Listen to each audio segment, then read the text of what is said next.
राष्ट्रवादी काँग्रेस शरदचंद्र पवार पक्षाचे खासदार सुप्रिया सुळे यांनी देखील त्यानंतर सुनेत्रा पवार यांच्या विरोधामध्ये महाविकास आघाडी उमेदवार देणार नसल्याचं स्पष्ट केलंय। अशातच बारामतीमधील धनगर समाजाकडून ही निवडणूक बिनविरोध होऊ दिली जाणार नाही अशी भूमिका घेण्यात आली।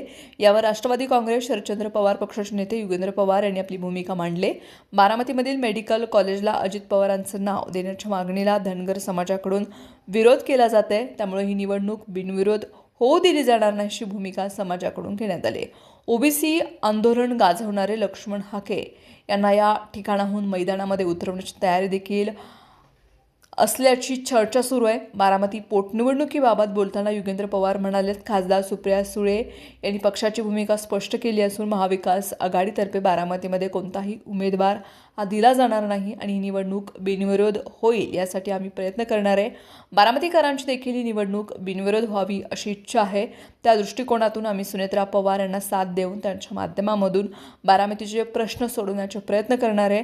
धनगर समाजानं घेतलेल्या भूमिकेबाबत बोलताना पवार म्हणालेत, आयुर्वेदिक कॉलेज आणि रुग्णालय परिसरामध्ये आणण्यात दादांचा मोठा वाटा आहे आणि त्यांचं नाव त्या वास्तूला देण्याबाबत निर्णय होत आहे। अजितदादांसह पवार कुटुंबामधील कोणत्याही व्यक्तीनं जातीपातीचं राजकारण कधीच केलं नाही। दादांनी बारामती तालुक्यामधील खूप काही कामं केले, त्यांचे उपकार या तालुक्यावरती आहेत, त्यामुळं आम्ही सर्वांशी चर्चा करणार आहोत। त्यांना श्रद्धांजली म्हणून ही निवडणूक बिनविरोध व्हावी यासाठी प्रयत्न करणार आहोत। लक्ष्मण हाके यांचं नाव बारामती विधानसभा निवडणुकीसाठी चर्चेत आहे। याबाबत बोलताना पवार म्हणालेत, एका सशक्त लोकशाहीमध्ये कोणालाही निवडणूक लढण्याचा अधिकार आहे।